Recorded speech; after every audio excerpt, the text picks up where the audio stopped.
Залымға қол ұшын берген адам опық жейді. Жамандықтың зоры екі жүзділік, жағымпаздық ырқына жүру. Осынау сан құбылып тұрған жамандықты тани біл, оған төзбейтін, ымырасыз адам бол. Жағымпаздың тілінен бал, ділінен зәр тамады. Екі жүзді адамдар басқалардан гөрі көбінесе өздері ақымақ болып қалады. Басқаны даттап, өзіңді мақтап тұрған адамға сенбе. Мен бұл өмірде екі адамнан жеңілдім. Бірі тек шындықты айтатын, екіншісі екі жүзді адамнан.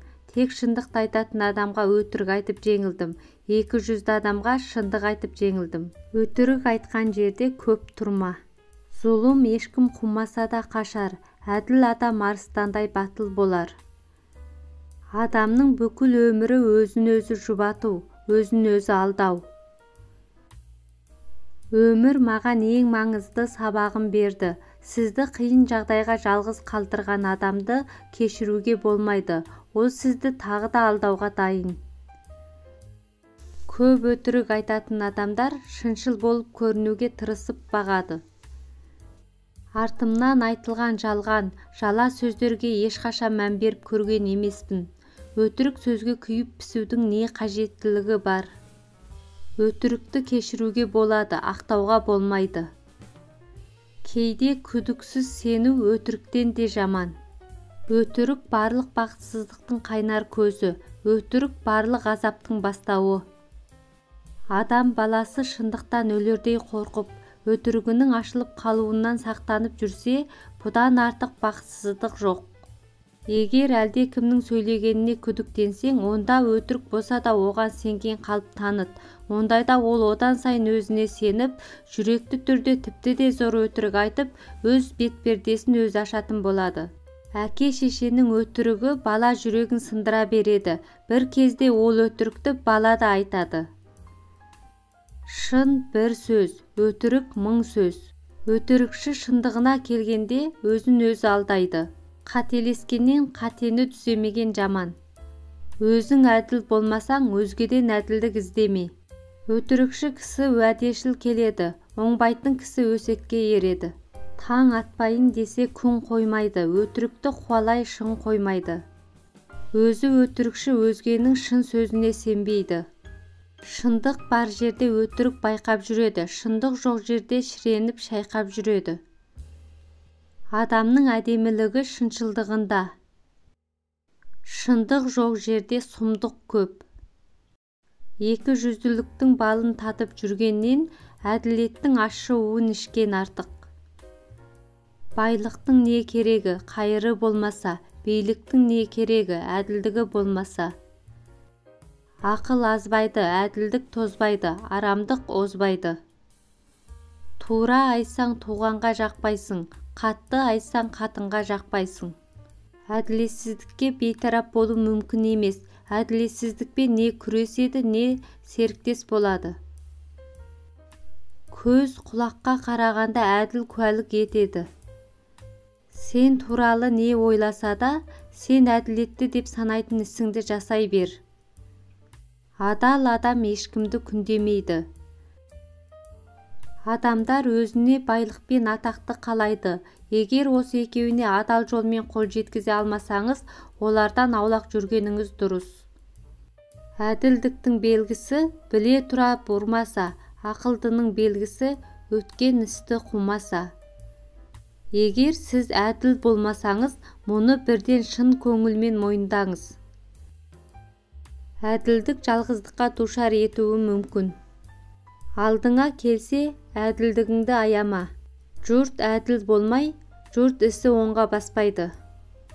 Мөлшерден тыс көп берілген дәрі емдеп жазбайтыны сияқты, әділдік шеңберінен шығып кеткен мінеп сынау да өз мақсатына жетпейді.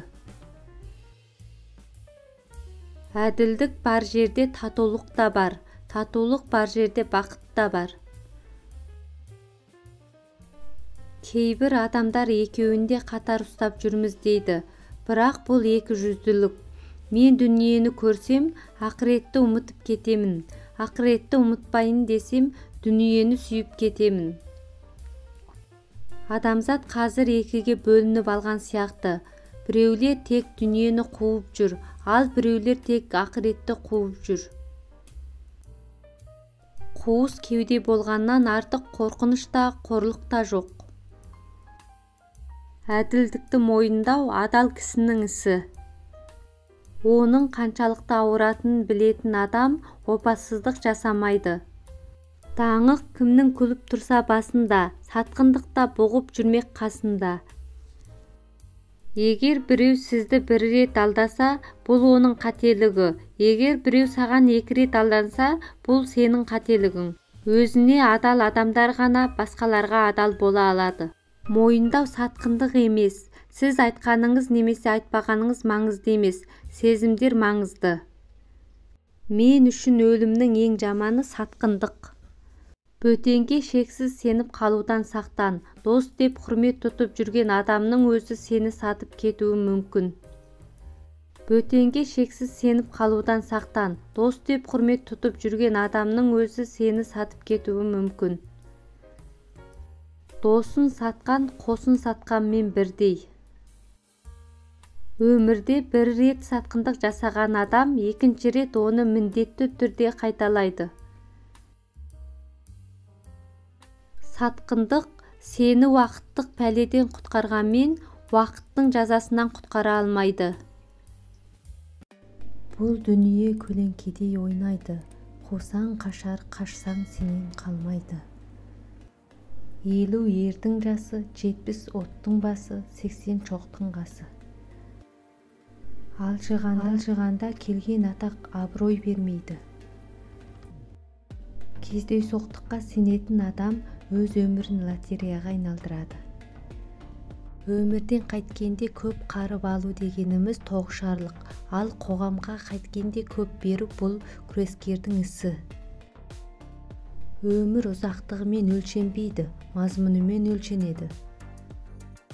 Арманмен ойнау қауіпті, күйреген арман өмірді бақытсыздыққа душар етуі мүмкін.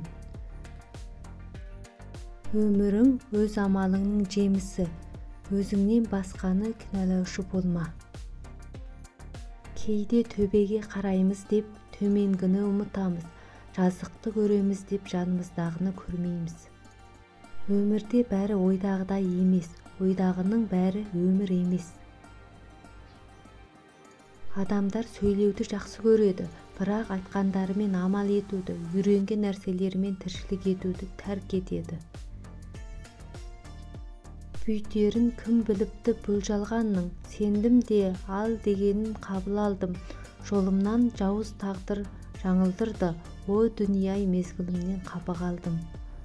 Кітап өмір ұстазы, сондықтан жастар кітап оқуды күнделікті әдет қылуы тиіс. Кітап оқымай өмірді білу, білім алу мүмкін емес.